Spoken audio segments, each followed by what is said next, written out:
المبعوث بخير الملل والأديان وعلى آله وأصحابه بدور الإيمان أما بعد فأعوذ بالله من الشيطان الرجيم بسم الله الرحمن الرحيم قد جاءكم من الله نور وكتاب مبين صدق الله مولانا العظيم إن الله وملائكته يصلون على النبي يا أيها الذين آمنوا صلوا عليه وسلموا تسليما الصلاة والسلام عليك يا رسول الله وعلى آلك وأصحابك يا حبيب الله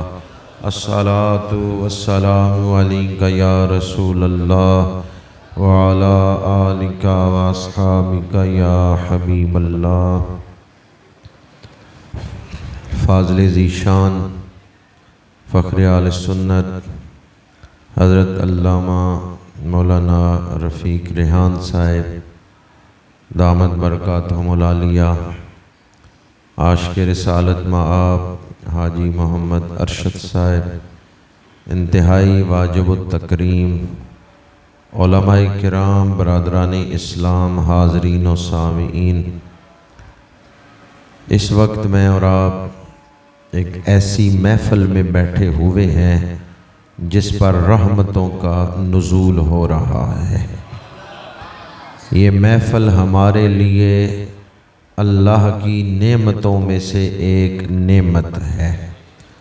کچھ نعمتیں ایسی ہوتی ہیں ان سے جسم کو طاقت ملتی ہے، دودھ، پھل، اجناس، روٹی، یہ سب چیزیں نعمتیں ہیں، لیکن ان سے بدن کو طاقت ملتی ہے۔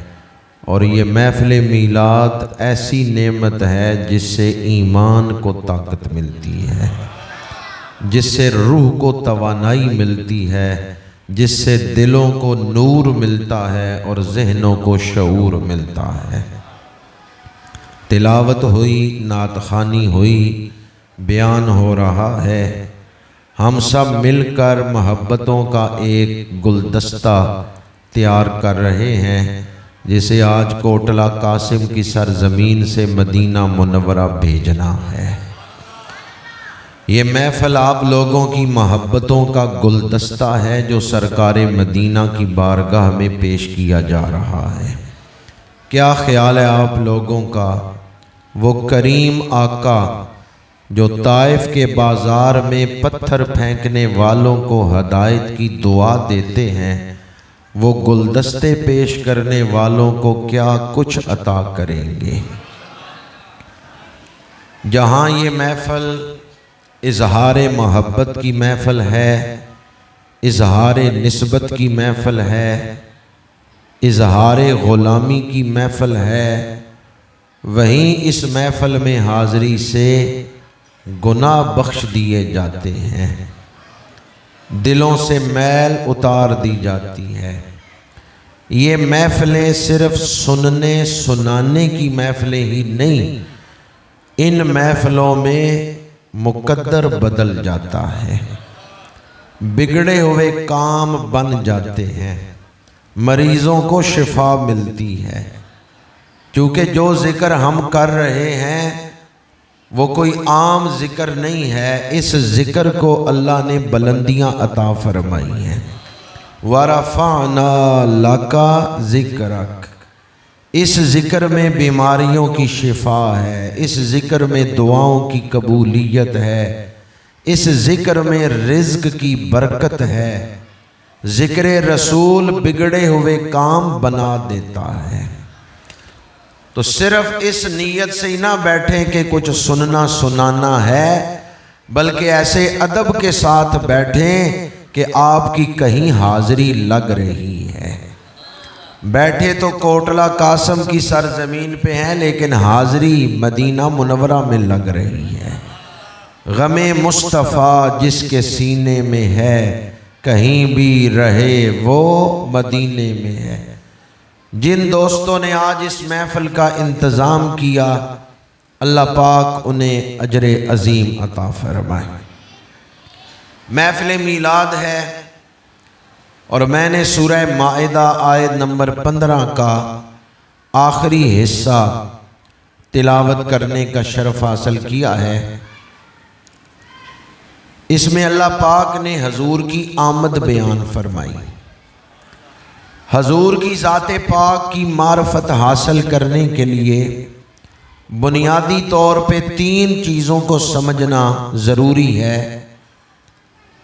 پہلی بات یہ کہ حضور کو کب بنایا گیا، دوسری بات یہ کہ کب حضور دنیا میں تشریف لائے، اور تیسری بات یہ کہ کب حضور نے نبوت کا اعلان فرمایا۔ کتنی چیزیں سمجھنے کے لیے ضروری ہیں؟ 3 چیزیں: خلقت مصطفیٰ، ولادت مصطفیٰ اور بعثت مصطفیٰ۔ خلقت یہ ہے کہ کب حضور کو بنایا گیا، ولادت یہ ہے کہ کب دنیا میں ظہور فرمایا، اور بعثت یہ ہے کہ کس عمر میں آپ نے نبی ہونے کا اعلان فرمایا۔ تو پہلی چیز ہے خلقت مصطفیٰ۔ سورہ مائدہ آیت نمبر 15 کا جو حصہ میں نے تلاوت کی ہے اس میں اللہ پاک نے فرمایا قَدْ جَاءَكُم مِّنَ اللَّهِ نُورٌ، تحقیق آیا تمہارے پاس اللہ کی طرف سے نور۔ آتا وہ ہے جو پہلے کہیں موجود ہو، جو پہلے کہیں موجود نہ ہو اس کے لیے آنے کا لفظ نہیں بولا جاتا۔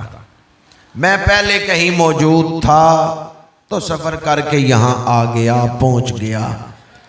آپ پہلے اپنے گھر میں تھے، گھر سے اٹھ کے مسجد میں آ گئے، تو آنے کا لفظ بتا رہا ہے کہ جس کے آنے کا ذکر ہو رہا ہے وہ پہلے کہیں موجود تھے۔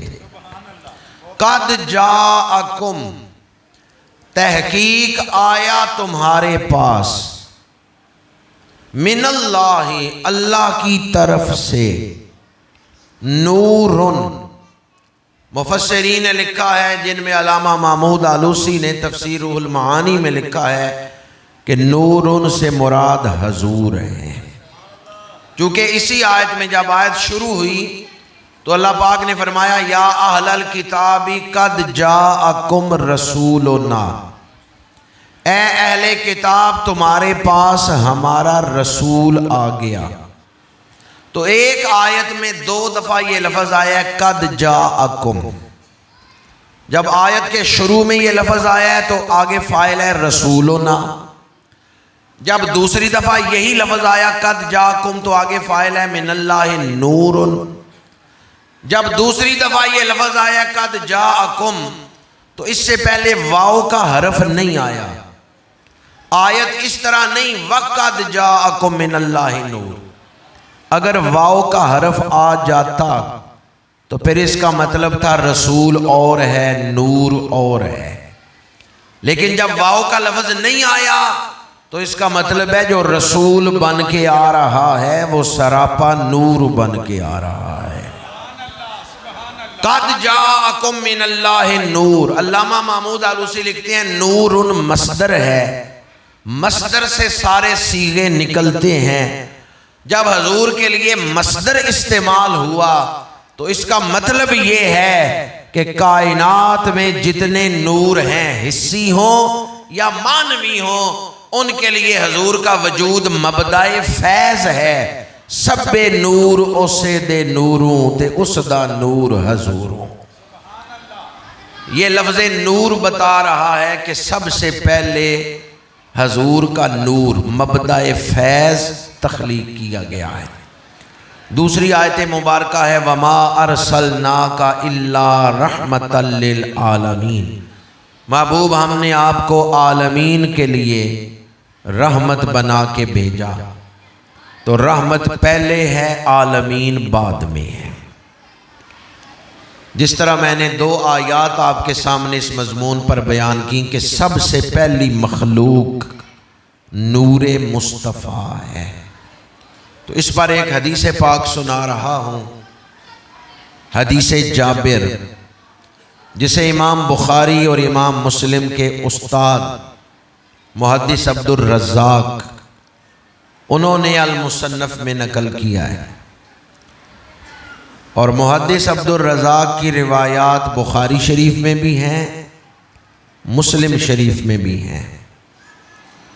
المصنف کا ایک حصہ مفقود تھا، اسے دبئی محکمہ اوقاف نے شائع کیا۔ الحمدللہ اس گناہگار کے پاس الجزء المفقود من المصنف وہ موجود ہے جو دبئی کا چھپا ہوا ہے۔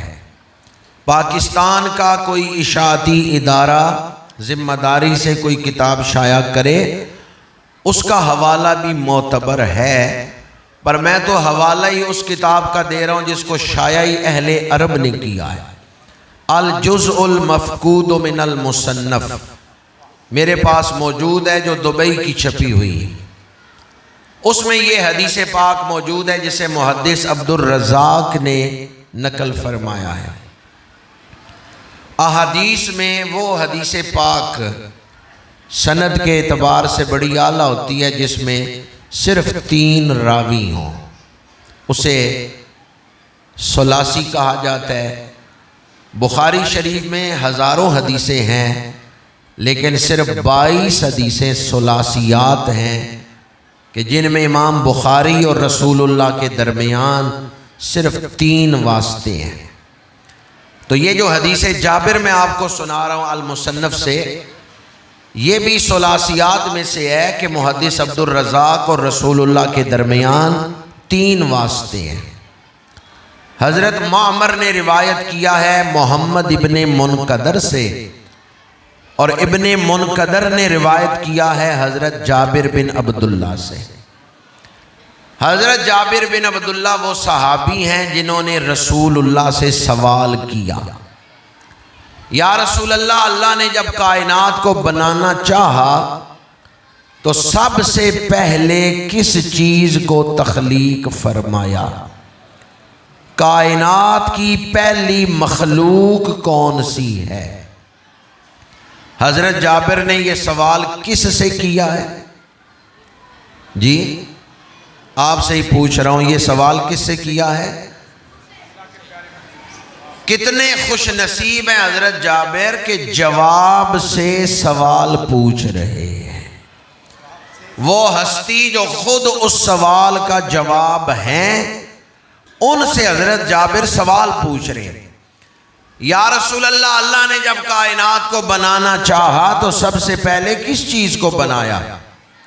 میرے آقا کریم نے فرمایا، یا جابر ان اللہ تعالی خلق قبل الاشیاء نور نبی کا، اے جابر، اللہ نے کائنات کی ہر شے سے پہلے تیرے نبی کا نور تخلیق فرمایا ہے۔ لم یکن فی ذالک الوقت لوح ولا قلم ولا جنت ولا نار ولا شمس ولا قمر ولا جن ولا بشر۔ فرمایا اے جابر، او کما قال الی آخرہ، اللہ نے جب تیرے نبی کا نور تخلیق فرمایا، کائنات میں کسی شے کا وجود نہیں تھا، نہ لوح ہے، نہ قلم ہے، نہ عرب ہے، نہ عجم ہے، نہ پورب ہے، نہ پچھم ہے، نہ سماک ہے، نہ سمک ہے، نہ افلاک ہے، نہ فلک ہے، نہ گنگا کی لہریں ہیں، نہ جمنا کی موجیں ہیں، نہ ہواؤں کے فراٹے ہیں، نہ فضاؤں کے سناٹے ہیں، نہ عدم ہے، نہ ہستی ہے، نہ شہر ہے، نہ بستی ہے، نہ بلندی ہے، نہ پستی ہے، یا بنانے والے خدا کی ہستی ہے یا بننے والے مصطفیٰ کی ہستی ہے۔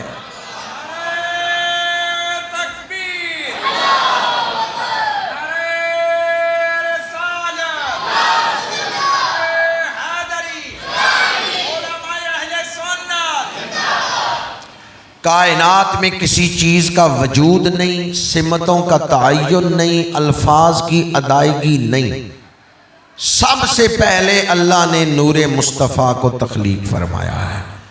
حضور اس کائنات کی، نور مصطفیٰ اس کائنات کی پہلی مخلوق ہے۔ اس پر ایک اور حدیث مبارکہ سنا رہا ہوں۔ میرے آقا کریم نے حضرت جبریل سے فرمایا، جبریل تیری عمر کتنی ہے؟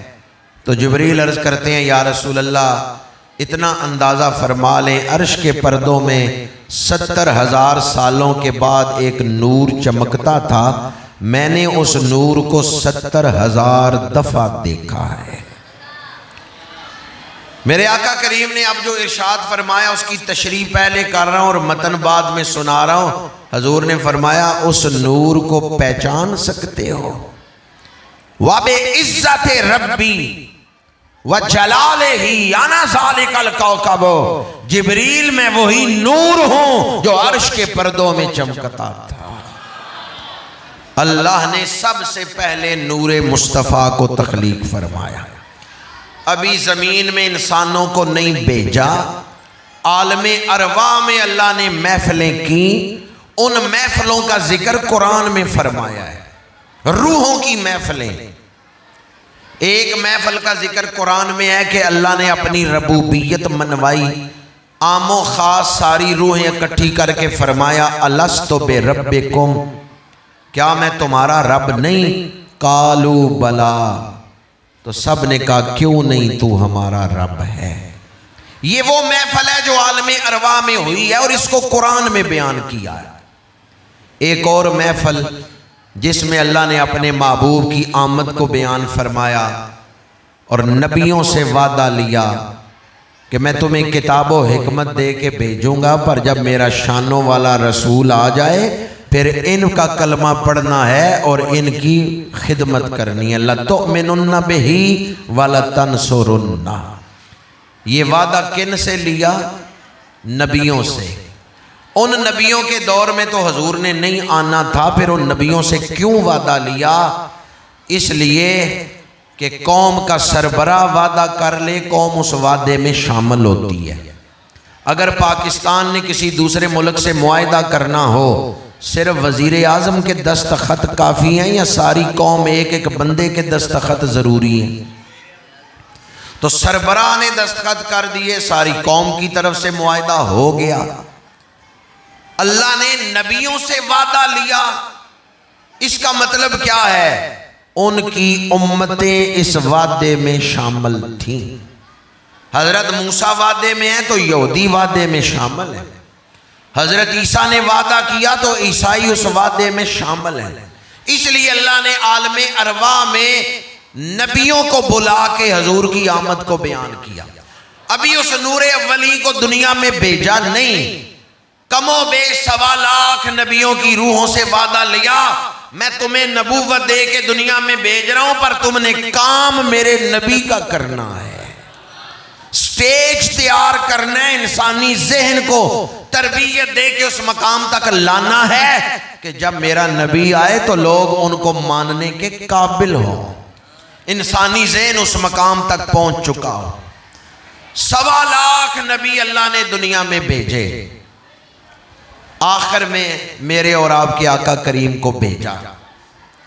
حضور تخلیق میں اول ہیں اور بعثت میں آخر ہیں، نگاہ عشق و مستی میں وہی اول وہی آخر۔ تخلیق میں آپ اول ہیں کہ سب سے پہلے بنائے گئے، بعثت میں آپ آخری ہیں کہ سب سے آخر میں بھیجے گئے۔ وہ نور اولی جسے اللہ نے سب سے پہلے تخلیق کیا تھا، اب اس کو دنیا میں بھیجا تو جو پیک کر دے کے بھیجا نا، وہ جسم مبارک جس کا ظہور 12 ربیع الاول کی صبح حضرت عبداللہ کے گھر حضرت بی بی آمنہ کی گود میں ہوا ہے، اللہ نے اس نور اولی کو اب پیکر میں ڈھال کے بھیجا ہے، مجسم شکل میں بھیجا ہے۔ تو جس طرح تخلیق میں وہ نور اول اور بے مثال تھا، جب پیکر میں ڈھال کے مجسم شکل میں اس نور کو بھیجا تو اپنے اس پیکر میں اور جسم میں بھی وہ نور بے مثل و بے مثال ہے. یعنی حضور کی روح پاک جیسی کسی کی روح نہیں ہے، اور حضور کے جسم مبارک جیسا کسی کا جسم. مصر کے مشہور عالم امام عبد الوہاب شارانی، انہوں نے سورہ مریم کے حروف مقطعات کی تفسیر میں لکھا ہے کاف ہا یا عین صاد کن ہا یا عبد اللہ صورتیں یتجملو بجمال اللہ.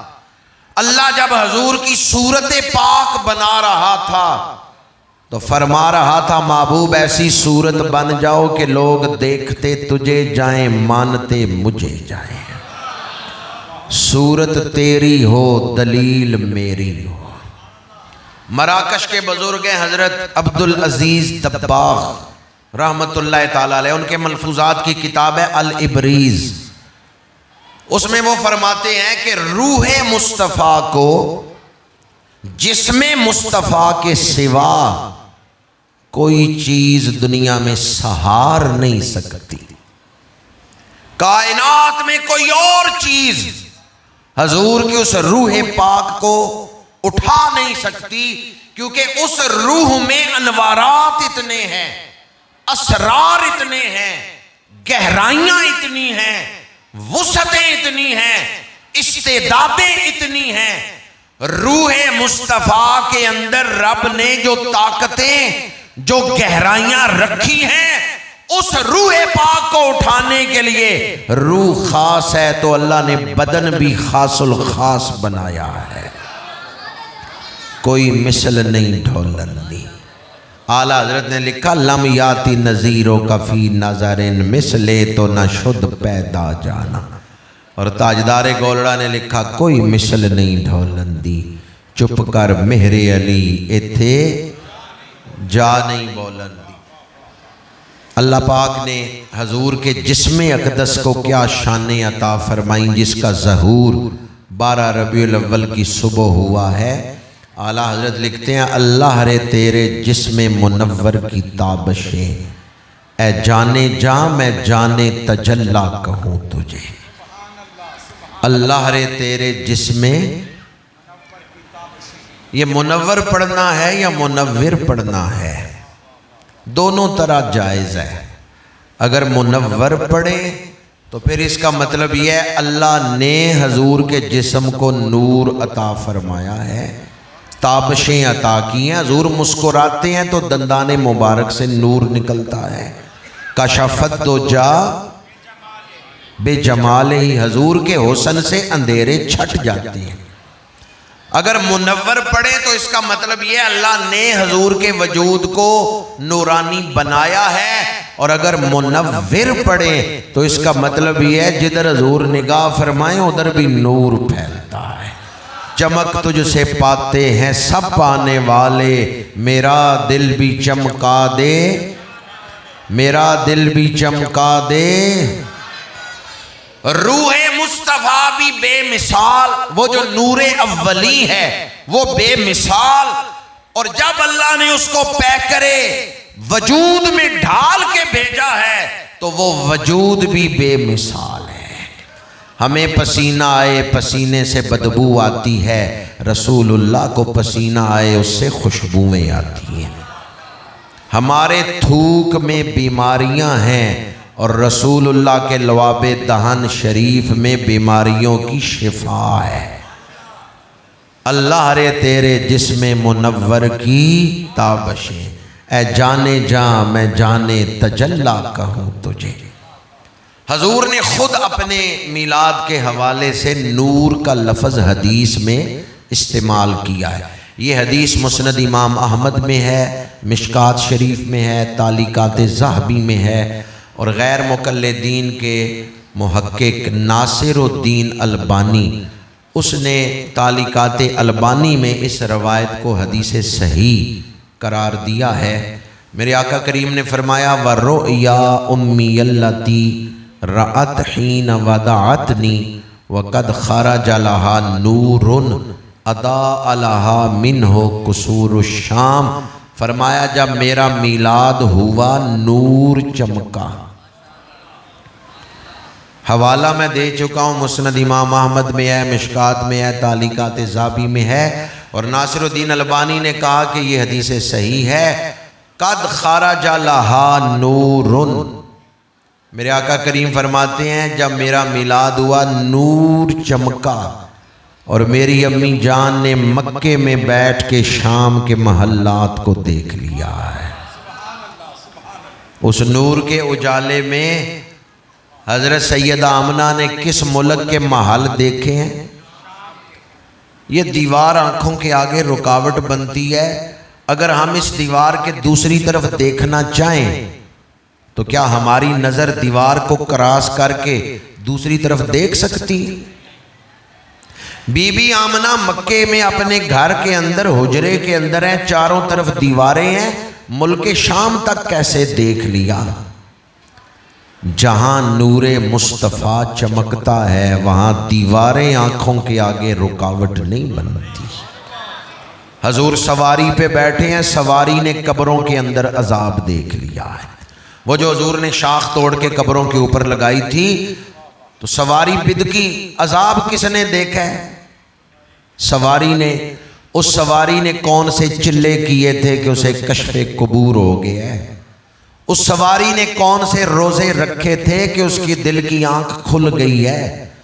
اس سواری نے کون سی ریاضت کی ہے کہ اسے قبروں کے حالات نظر آ گئے؟ مولوی اشرف علی تھانوی نے لکھا ہے بس ایک نسبت ہے کہ اس سواری کی پشت پہ اللہ کا رسول بیٹھ گیا ہے۔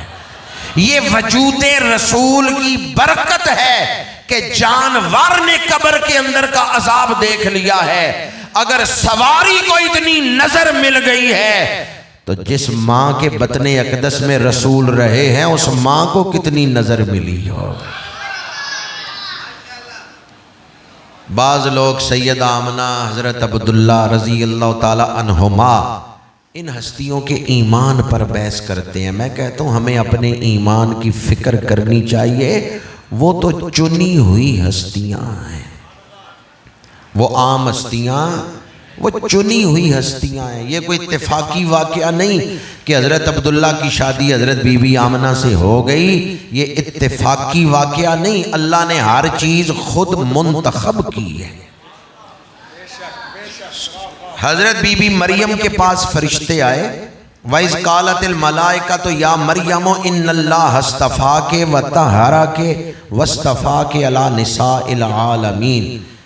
فرشتوں نے کہا بی بی مریم اللہ نے تمہیں چن لیا ہے، اللہ نے تمہیں چن لیا ہے۔ دو دفعہ ایک ہی جگہ پہ فرشتوں نے کہا إِنَّ اللَّهَ اصْطَفَاكِ وَطَهَّرَكِ وَاصْطَفَاكِ۔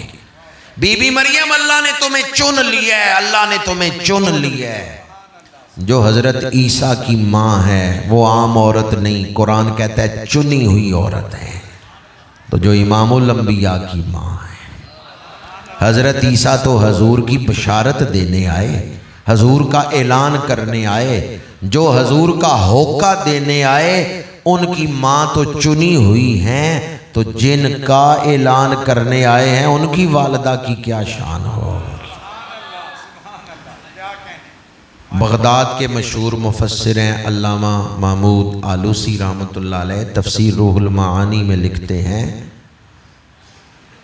کہ جو حضور کے والدین کی شان بیان کرے مرتے دم اس کی زبان پہ کلمہ جاری ہو جاتا ہے۔ اگر آج کی اس محفل کی برکت ہمیں موت کے وقت ملے اور زبان پہ کلمہ جاری ہو جائے تو پھر اس محفل میں شامل ہونا کتنے نفع کا سودا ہے۔ آئیں مل کے وہ وظیفہ کر لیں جس کا فائدہ آخری وقت ملتا ہے۔ میں پڑھوں گا والدین مصطفیٰ، آپ کہیں بڑی شان والے۔ والدین مصطفیٰ حضرت عبداللہ، حضرت سیدہ آمنہ، یہ چنی ہوئی ہستیاں ہیں، اللہ نے انہیں منتخب فرمایا ہے۔ 12 ربیع الاول کی صبح نور چمکا اور اس نور میں میرے آقا کریم کا ظہور ہوا، اور نور کا اجالا اتنا ہے کہ بی بی پاک نے مکے میں بیٹھ کے شام کے محلات کو دیکھ لیا ہے۔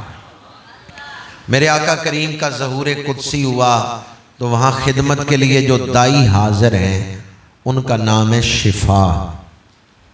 شفا کہتی ہیں میں نے آپ کو ہاتھوں پہ اٹھایا تو کیا دیکھا، ناف کٹی ہوئی ہے، ختنہ ہو چکا ہے، بدن چمک رہا ہے، ایک قطرہ خون نہیں لگا ہوا، بدن سے خوشبوؤں کے حلے آ رہے ہیں، آنکھیں سرمگی ہیں، سرما لگانے کی ضرورت نہیں، بال سنورے ہوئے ہیں، کنگھی کرنے کی ضرورت نہیں۔ یہ 6 شانیں دیکھیں تو دائی حیران ہوئی کہ عام بچے تو اس طرح نہیں پیدا ہوتے۔ حضور کو والدہ کے پہلو میں لٹایا، جب 7ویں شان دیکھی تو دائی تھر تھر کانپنے لگی۔ سیرت حلبیہ میں ہے، ملک شام کے عظیم محقق 10ویں صدی ہجری کے عظیم سیرت نگار علامہ علی بن برہان الدین حلبی سیرت حلبیہ میں یہ روایت نقل کرتے ہیں، شفا نے حضور کو والدہ کے پہلو میں زمین پہ لٹایا، میرے آقا کریم نے کروٹ بدلی، ایک ہاتھ زمین پہ رکھا، کروٹ بدلی، دوسرا ہاتھ زمین پہ رکھا، دونوں ہتھیلیاں زمین پہ رکھ کے سر سجدے میں رکھ دیا۔ شفا قریب ہوئی کہ مولود مسعود نے سجدہ کیوں کیا ہے، تو رسول اللہ کی آواز آ رہی ہے، رب حبلی امتی۔ اعلیٰ حضرت جیسے محقق نے اس پہلے سجدے کو بھی سلام کیا ہے، پہلے سجدے پہ روزے ازل سے درود، یادگاری امت پہ، یادگاری امت پہ لاکھوں سلام۔ کچھ دیر آپ نے سجدے میں سر رکھا، سجدے سے سر اٹھایا، نگاہیں آسمان کی طرف بلند کی اور شہادت کی انگلی اٹھائی، وحدہ لا شریک لہ۔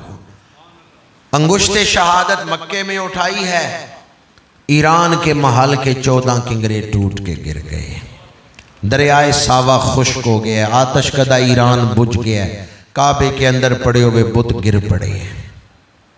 بعض لوگ کہتے ہیں کہ ہم اس روایت کو نہیں مانتے، ان سے پوچھیں کیوں نہیں مانتے، وہ کہتے ہیں ایک دن کی عمر میں بچہ طاقت نہیں رکھتا کروٹ بدلے، سجدہ کرے، ایک دن کی عمر میں بچہ شعور نہیں رکھتا کہ شہادت کی انگلی اٹھا کے توحید بیان کرے۔ آج کوٹلہ قاسم کی اس مسجد میں کسی عام بچے کی پیدائش بیان ہو رہی ہے یا میلاد النبی بیان ہو رہا ہے؟ میں نبی کا میلاد بیان کر رہا ہوں، تیرے ذہن میں عام بچہ کیسے آ گیا؟ یہ عام بچے کا ذکر، یہ دعائے ابراہیمی کا ذکر ہو رہا ہے، یہ بشارت عیسیٰ کا ذکر ہو رہا ہے، یہ برہان الوہیت کا ذکر ہو رہا ہے، یہ تاجدار ختم نبوت کا میلاد بیان ہو رہا ہے، یہ شاہکار ربوبیت کا میلاد بیان ہو رہا ہے، جو خدا کو دکھائے بغیر خدا کو منوانے آئے ہیں، یہ ان کا میلاد بیان ہو رہا ہے، تیرے ذہن میں عام بچہ کیسے آ گیا؟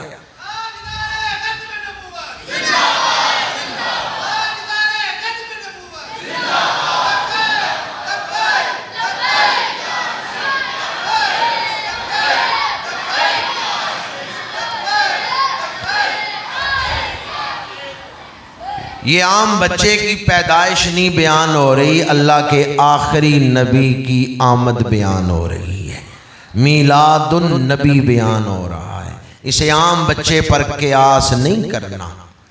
بعض لوگ کہتے ہیں فطرت کے خلاف ہے کہ ایک دن کی عمر میں بچہ کلام کرے یا سجدہ کرے، جس نے فطرت بنائی ہے نا وہ فاتر حضور پہ درود بھیجتا ہے، یہ فاتر کے محبوب ہیں، یہ فاتر کے بھیجے ہوئے ہیں، اور یہ فاتر کو منوانے آئے ہیں۔ ایک اصول کی بات یاد رکھیں تو مسئلہ سمجھنا آسان ہو جائے گا۔ اللہ جب نبیوں کو دنیا میں بھیجتا ہے نا تو خالی ہاتھ نہیں بھیجتا، شانیں دے کے بھیجتا ہے۔ نبیوں کو خالی ہاتھ بھیجتا ہے یا شانے دے کے؟ اچھا اس محفل میں بیٹھا ہوا کوئی شخص یہ کہے کہ میں نے دیکھا چڑیا اور بھینس کی آپس میں لڑائی ہوئی، چڑیا نے بھینس کو مار دیا، مان جائیں گے؟ چڑی نے مجھ نو مار چھڑیا، چڑی تے مجھ آپس وچ لڑ پئیاں تے چڑی نے مجھ نو مار چھڑیا، مان جائیں گے؟ آپ ایک منٹ نہیں لگائیں گے، مان جائیں گے جب میں قرآن کی آیت سناؤں گا۔ الم تر کیف فعل ربک باصحاب الفیل الم یجعل کیدہم فی تضلیل وارسل علیہم طیرا ابابیل۔ بھینس سے زیادہ زور آور ہے ہاتھی، ہاتھی زیادہ طاقت رکھتا ہے۔ قرآن کہتا ہے ابابیل آئے، انہوں نے ہاتھی مار دیے۔ یہ واقعہ کیسے پیش آیا کہ چھوٹے بدن والے ابابیلوں نے کثیر الجثہ ہاتھیوں کو مار دیا؟ یہ واقعہ کیسے پیش آیا؟ قرآن کہتا ہے ابابیلوں کے بدن نہ دیکھو، یہ دیکھو انہیں بھیجنے والا کون ہے۔ وَأَرْسَلَ عَلَيْهِمْ، اللہ نے انہیں بھیجا ہے۔ وَأَرْسَلَ عَلَيْهِمْ طَيْرًا أَبَابِيلَ، یہ نہ دیکھو ابابیلوں کے جسم کتنے ہیں، یہ دیکھو بھیجنے والا کون ہے۔ اللہ ابابیل بھیجے تو طاقت دے کے بھیجتا ہے، جب اس نے اپنے نبی بھیجے ہوں گے کتنی طاقتیں دے کے بھیجا، جب اس نے اپنے رسول بھیجے ہوں گے کتنی شانیں دے کے بھیجا ہوگا۔ وَلَقَدْ أَرْسَلْنَا مُوسَى بِالْبَيِّنَاتِ، یہ قرآن پاک کی آیت ہے سورہ ابراہیم کی جو میں نے پڑھی ہے۔ وَلَقَدْ أَرْسَلْنَا مُوسَى، اللہ پاک فرماتے ہیں ہم نے بھیجا حضرت موسیٰ کو، ہم نے بھیجا حضرت موسیٰ کو۔ واحد ذات اپنے لیے جمع کا صیغہ بولے اس میں جلال ہے۔ اگر پاکستان کی حکومت کسی کو سفیر بنا کے بھیجے تو اس کے پیچھے پھر طاقت کس کی ہے؟ حکومت کی طاقت ہے نا، گورنمنٹ کی۔ بندہ سرکاری وردی میں ہو، آپ اس کو تھپڑ مارے ہیں تو کس کی توہین کر رہے ہیں؟ گورنمنٹ کی، کیونکہ اس کے پیچھے طاقت حکومت کی ہے۔ وَلَقَدْ أَرْسَلْنَا مُوسَىٰ، اللہ نے فرمایا ہم نے بھیجا حضرت موسیٰ کو۔ اتنا بھی کافی تھا، وَلَقَدْ أَرْسَلْنَا مُوسَىٰ، ہم نے بھیجا حضرت موسیٰ کو۔ لیکن آگے فرمایا بالبینات، یہ نہ سمجھنا خالی ہاتھ بھیجا ہے، نشانیاں دے کے بھیجا ہے، کمالات دے کے بھیجا ہے، عظمتیں دے کے بھیجا ہے۔ یہ حضرت موسیٰ جو معجزات اور کمالات لے کے آئے ہیں، معراج کی رات حضور کے پیچھے ہاتھ باندھ کے کھڑے ہیں، مقتدی بن کے کھڑے ہیں۔ خلق سے اولیاء، اولیاء سے رسول، اور رسولوں سے اعلیٰ، سب سے اولیاء و اعلیٰ۔ اللہ جب نبیوں کو بھیجتا ہے خالی ہاتھ نہیں بھیجتا، طاقت دے کے بھیجتا ہے، کمالات دے کے بھیجتا ہے۔ ابابیلوں کو بھیجا ہاتھیوں کو مارنے کے لیے، طاقت دے کے بھیجا، تو جنہیں فرعون کے پاس بھیجا ہے خالی ہاتھی بھیج دیا ہے، جنہیں نمرود کے سامنے بھیجا ہے انہیں خالی ہاتھی بھیج دیا ہے، انہیں بھی اللہ نے شانیں دے کے بھیجا ہے، عظمتیں اور کمالات دے کے بھیجا ہے۔ تو 12 ربیع الاول کی صبح عام بچہ نہیں پیدا ہوا، اللہ کے آخری نبی تشریف لائے۔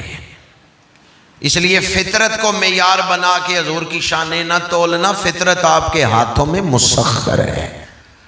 او پتھراں نو کلمے پڑھا جان دائے، او گنگیاں نو گلاں کرا جان دائے، او سکیاں کھجوراں اگا جان دائے، میرے آقا دا رتبہ خدا جان دائے، میرے آقا دا رتبہ خدا جانتا ہے۔ لا یمکن الثناء کما کان حقہ، بعد از خدا بزرگ توئی قصہ مختصر۔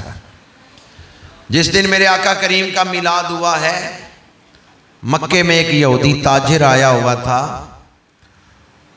اس نے اپنے غلام شہر میں پھیلا دیے، پتہ کرو کسی کے گھر بیٹا تو نہیں پیدا ہوا۔ پتہ چلا حضرت عبد المطلب کے ہاں اللہ نے پوتا عطا کیا ہے۔ وہ یہودی آ گیا آپ کے دروازے پر۔ سورہ الاعراف آیت نمبر 157 157 نمبر آیت سورہ اعراف، الذین یتبعون الرسول النبی الامی الذی یجدونہ مکتوبا عندہم فی التوراۃ والانجیل۔ تورات میں بھی حضور کا ذکر تھا، انجیل میں بھی حضور کا ذکر تھا۔ المستدرک میں امام حاکم نے یہ روایت نقل کی ہے، یہودی تاجر آ گیا حضرت عبد المطلب کے دروازے پہ، کہتا ہے اپنے پوتے کی زیارت تو کروائیں۔ حضرت عبد المطلب حضور کو اٹھا کے لائے، اس یہودی نے آپ کا رخ روشن دیکھا اور آپ کا چہرہ دیکھ کے کہنے لگا اب ان کی پشت دکھائیں۔ حضرت عبد المطلب نے حضور کی پشت سے کپڑا ہٹایا، اس نے آپ کی پشت مبارک پہ نظر ڈالی تو ایک چیخ بلند ہوئی، غش کھا کے زمین پہ گر پڑا۔ حضرت عبد المطلب نے اس یہودی کو اٹھایا، پانی چھڑکا، پانی پلایا، فرمایا تیرا بھی عجب معاملہ ہے، لوگ نومولود بچوں کا صرف چہرہ دیکھتے ہیں، تو نے کہا پشت دکھاؤ، اور پھر عجب تر معاملہ ہے، پشت دیکھتے ہی تو بے ہوش ہو گیا، چیخ بلند ہوئی، اس میں کیا راز ہے؟ اس نے کہا عبد المطلب یہ کوئی عام بچہ نہیں، یہ اللہ کا آخری نبی ہے جو آپ کے گھرانے میں آ گیا ہے۔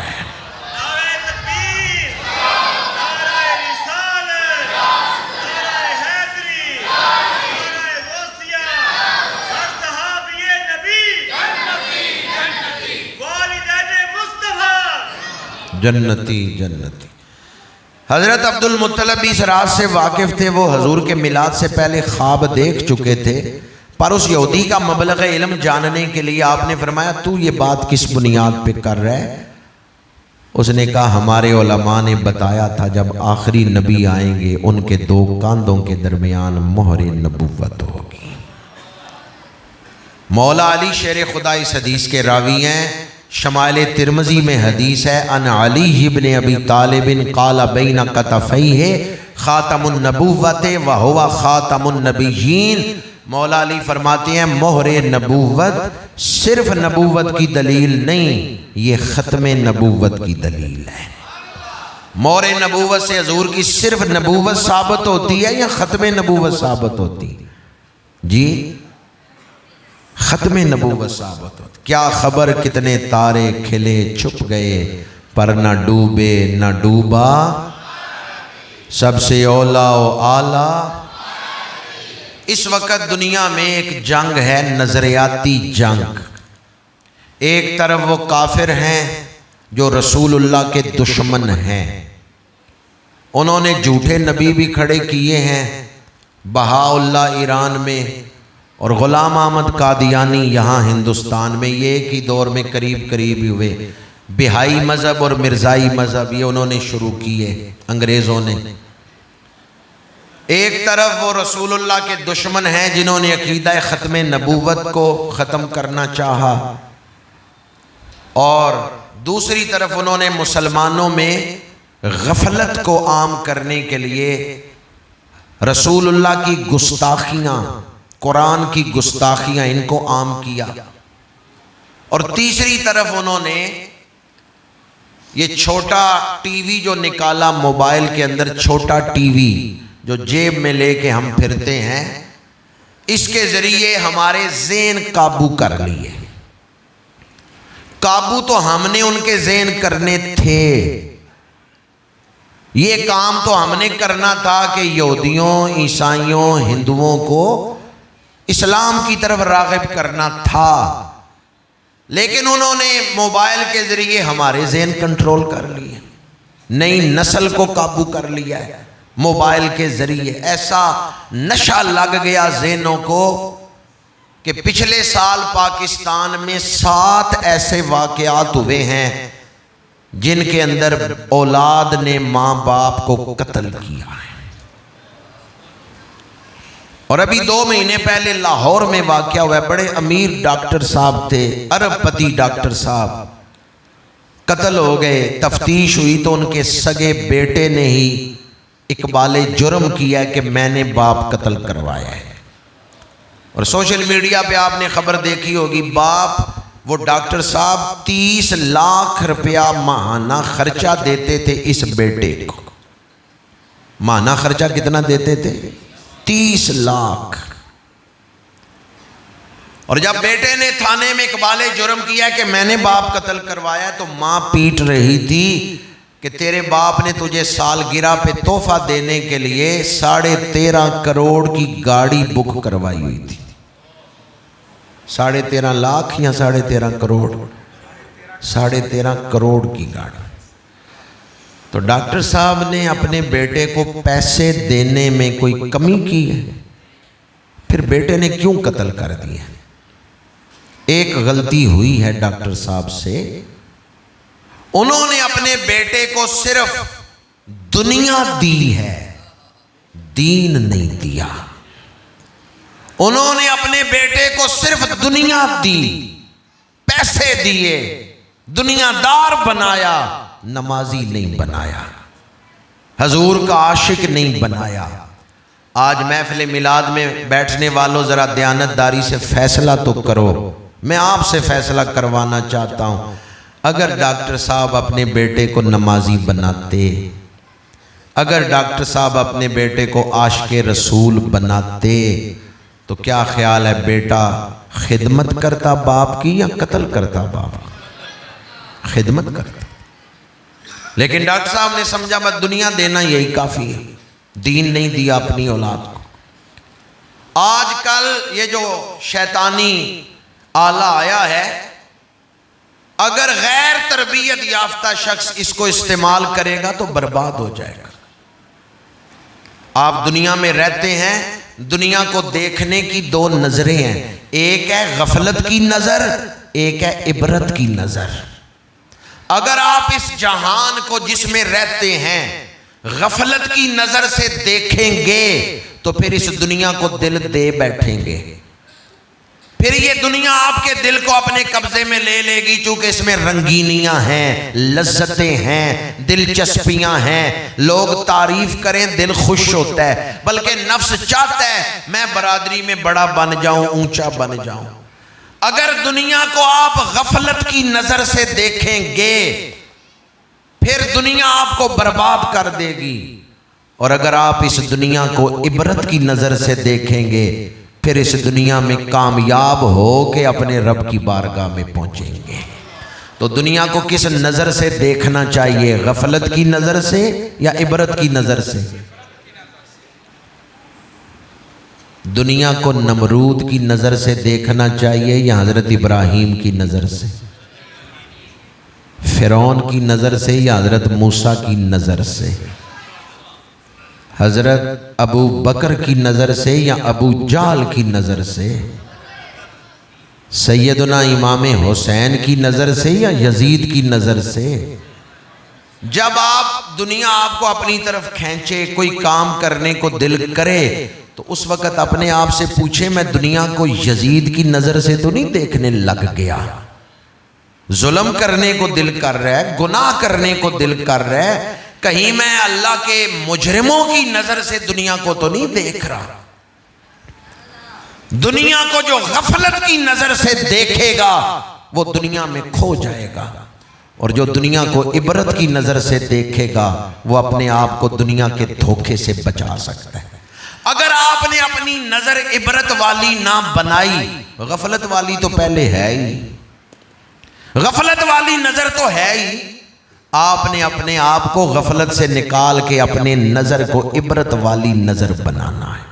عارف کھڑی نے لکھا ہے کہ دنیا کیا ہے؟ سوڑی گلی تے کھڑے ٹوئے، ایتھے ٹہ ٹہ پین نروئے، سنبھل کے پیر رکھیوں جڑیاں، ایتھے عجب تماشے ہوئے.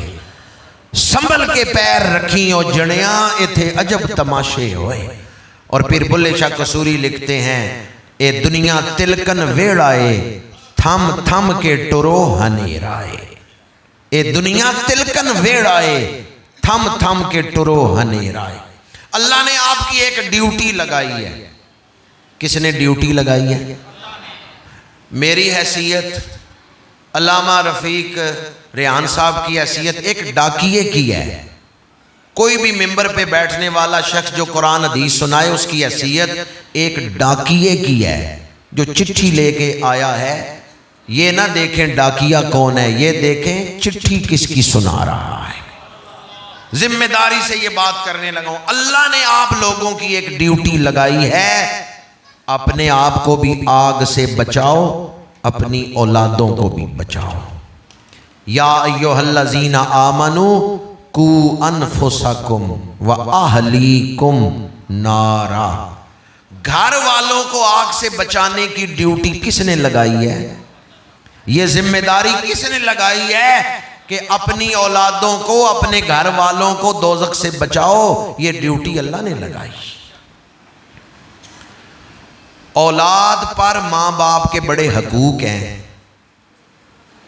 لیکن کیا اولاد کے بھی کوئی حقوق ہیں ماں باپ پر یا نہیں؟ سوال سمجھ آیا آپ کو؟ والدین کے تو حقوق ہیں کہ اولاد خدمت کرے ماں باپ کی، پر مجھے بتائیں کیا اولاد کے بھی کوئی حقوق ہیں ماں باپ پر؟ پہلے کس کے حقوق ہیں؟ پہلے اولاد نے حقوق ادا کرنے ہیں یا پہلے ماں باپ نے حقوق ادا کرنے؟ پہلے ماں باپ پر حق ہے کہ وہ اولاد کی تربیت کرے، بعد میں اولاد پر فرض ہے کہ ماں باپ کی خدمت کرے۔ جب تک بچہ چھوٹا ہے اس پر کوئی چیز فرض ہی نہیں، وہ مرفوع القلم ہے۔ پہلے فرض ماں باپ پر ہے کہ وہ اولاد کی اچھی تربیت کرے۔ جب اولاد کی تربیت ہو گئی، اولاد بالغ ہو گئی، اب اولاد پر فرض ہے ماں باپ کی خدمت کرے۔ تو اگر ماں باپ نے اپنا فرض ادا نہیں کیا، اولاد کی تربیت نہیں کی، تو اب وہ کیسے توقع رکھتے ہیں کہ غیر تربیت یافتہ اولاد ہماری خدمت کرے گی؟ کچھ عرصے پہلے کا واقعہ ہے کہ ایک اسلامی ملک میں ایک چور پکڑا گیا، عادی چور تھا، پکڑا گیا۔ قاضی صاحب نے کہا پہلے بھی چوری ثابت ہوئی تھی، لے جاؤ اس کا ہاتھ کاٹ دو۔ چور کو لے جا رہے ہیں ہاتھ کاٹنے کے لیے، تو چور نے کہا ٹھہر جاؤ، پہلے میری ماں کی زبان کاٹو، بعد میں میرا ہاتھ کاٹنا۔ لوگوں نے کہا ماں کی زبان کیوں کٹوا رہے ہو؟ اس نے کہا بچپن میں پڑوسیوں کے گھر سے ایک انڈا چوری کر کے لایا تھا، میری ماں بڑی خوش ہوئی تھی، اور اس نے کہا تھا میرا بیٹا کمائی کرنے لگ گیا ہے، میرا حوصلہ بڑھ گیا، پھر میں چوریاں کر کے لاتا تھا، ماں نے کبھی نہیں ٹوکا، ماں یہی کہتی تھی میرا پتر کمائی کرن لگ پیا، میرا ہاتھ بعد میں کاٹنا، میری ماں کی زبان پہلے کاٹو جس نے حوصلہ افزائی کر کے مجھے چور بنایا ہے۔ کیا مطلب ہے اس کا؟ کیوں میں نے یہ واقعہ آپ کو سنایا؟ قیامت کے دن کچھ اولادیں ایسی ہیں جو ماں باپ کو دوزخ میں لے جائیں گی۔ اولاد نعمت بھی ہے، اولاد آزمائش بھی ہے۔ اولاد نعمت بھی ہے، اولاد آزمائش بھی۔ اور جس دور میں آپ زندگی گزار رہے ہیں، پرانے بزرگ اس دور سے اللہ کی پناہ مانگتے تھے، یا اللہ سانو او ویلا نہ وخائیں۔ جس وقت میں ہم زندگی گزار رہے ہیں نا، پرانے بزرگ اس وقت سے اللہ کی پناہ مانگتے تھے، یا اللہ سانو او ویلا نہ وخائیں، سانو پہلے ہی دنیا تو چاہ لیں۔ حدیث پاک ہے گھروں کے دروازے بند ہوں گے، بند دروازوں سے بھی فتنے اندر داخل ہوں گے۔ اور آج ہم دیکھ رہے ہیں گھروں کے دروازے بند ہوتے ہیں، موبائل چل رہے ہیں، فتنے داخل ہو رہے ہیں یا نہیں؟ پہلے کہتے تھے چار دیواری ہے، دروازہ بند ہے، بہن بیٹی گھر کے اندر ہے، محفوظ ہے۔ اب چار دیواری بھی ہے، دروازہ بھی بند ہے، پر موبائل چل رہے ہیں تو بہن بیٹی محفوظ ہے؟ کوئی محفوظ نہیں۔ بند دروازوں سے فتنے اندر داخل ہو رہے ہیں۔ جو کچھ پہلے حدیثوں میں پڑھتے تھے آج کل اپنی آنکھوں سے دیکھ رہے ہیں۔ رسول اللہ نے فرمایا ننگے پیر بکریاں چرانے والے دنیا کی اونچی عمارتیں بنائیں گے، اور جا کے دیکھ لیں دبئی میں دنیا کی اونچی عمارت اہل عرب نے بنائی۔ فتنوں کے اس دور میں جو آدمی اپنا ایمان بچا کے لے گیا وہ بڑا خوش نصیب ہے۔ ایک تو روزانہ دعا مانگیں، یا مقلب القلوب ثبت قلبی علی دینک، اے دلوں کے پھیرنے والے میرے دل کو اپنے دین پہ قائم رکھنا۔ کریں گے یہ دعا؟ عربی الفاظ نہ آئیں، پنجابی میں کر رہے ہیں، ربا قائم رکھیں، یا اللہ اپنے دین تے قائم رکھی۔ بس دوسرا عمل بتا رہا ہوں اور گفتگو سمیٹ رہا ہوں۔ اگر رسول اللہ فرمائیں کہ تم میرے ساتھ دو چیزوں کا وعدہ کرو، میں تمہارے ساتھ جنت کا وعدہ کرتا ہوں، تو پھر ہمیں فوراً وعدہ کر لینا چاہیے یا نہیں؟ رسول اللہ نے فرمایا تم مجھے دو چیزوں کی ضمانت دو، میں تمہیں جنت کی ضمانت دیتا ہوں، زبان اور شرمگاہ۔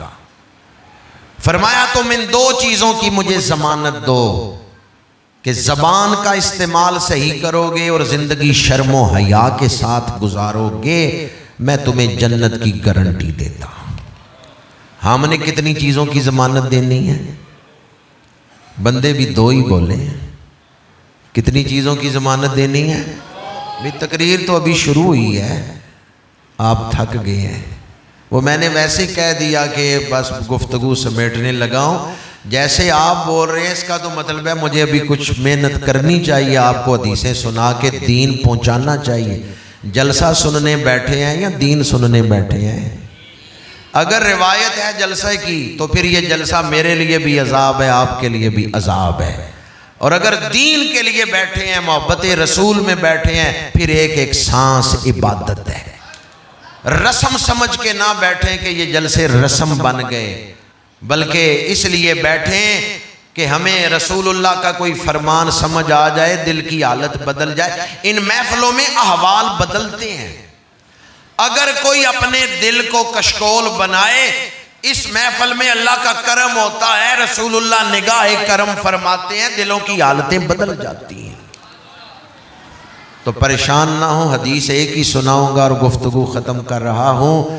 حضور نے کتنی چیزوں کا فرمایا کہ گارنٹی دو؟ دو چیزوں کی گارنٹی۔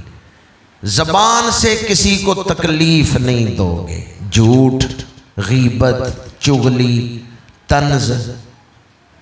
آج کل ہماری زبانیں تلوار بن چکی، ہم نے یہ معاشرہ اپنی اولاد کے رہنے کے قابل نہیں چھوڑا۔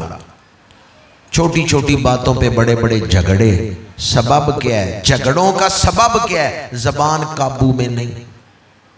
زبان قابو میں نہیں تو جھگڑے ہو رہے ہیں، اور اگر زبان قابو میں ہو، ہم نفرتیں پھیلانے کے بجائے محبتیں پھیلائیں، تو پھر یہ زبان جنت میں لے جائے گی۔ حدیث پاک ہے، حضرت معاذ سے حضور نے فرمایا معاذ کتنے لوگ ایسے ہیں اپنی زبان کے غلط استعمال کی وجہ سے دوزخ میں چلے جائیں گے۔ ایک تو زبان کا استعمال، اور دوسرا حضور نے فرمایا شرمگاہ، یعنی بے حیائی سے اپنے آپ کو بچانا۔